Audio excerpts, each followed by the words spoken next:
Well, check. Well, it's another one.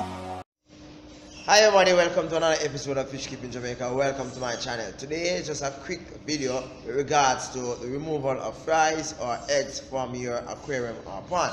Now, you have several different types of fish, several different types of fish giving, different ways in which they actually reproduce. You have mount builders, as I explained already, mount builders, scaterers, live bearers, and you call it egg floaters, right?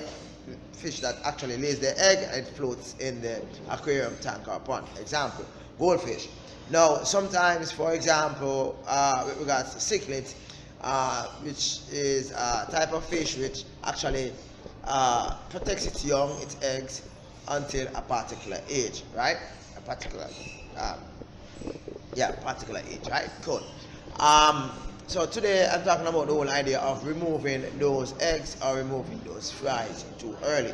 Whenever you move there's a reason why the parent actually stay around the egg, right? It's not only to protect it from predators, but also to protect it from disease and fungus. What happens is that sometimes the eggs are so much that it's not, some miss the mint that actually comes out of the male, and all those eggs are placed in the cave, the nest, wherever it is. And what happens is that unfertilized egg will end up becoming, I call it, fungus riddled, right? As a result of it having so much fungus, what will happen is that it will automatically be spread to the good eggs. So what the fish does, the cichlid that is actually watching over the eggs, they will actually take the eggs that are not good. Sometimes they will consume it, and sometimes they will just take it and just throw it away, right?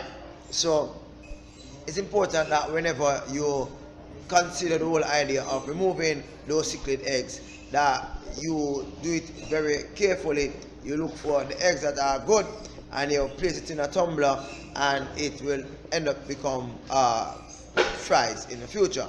Also, sometimes you remove those fries after they have hatched and they start to swim, and you remove them too early.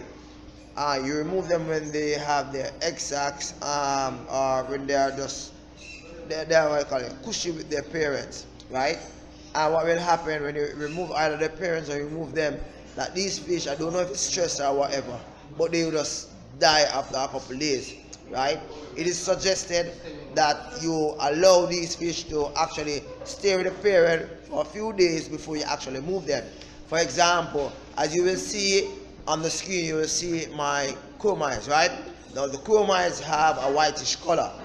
That's the fries. Now if I move these fries with the white color from this pond, what you'll find is that these fries will die. I have tried it about 3 times already and they have died.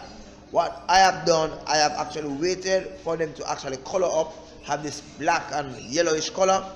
Then I remove them from the tank or pond, as you can see here on the screen.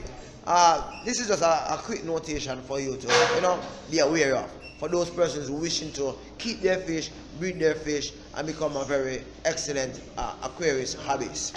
Alright, thank you very much for watching. Do have an awesome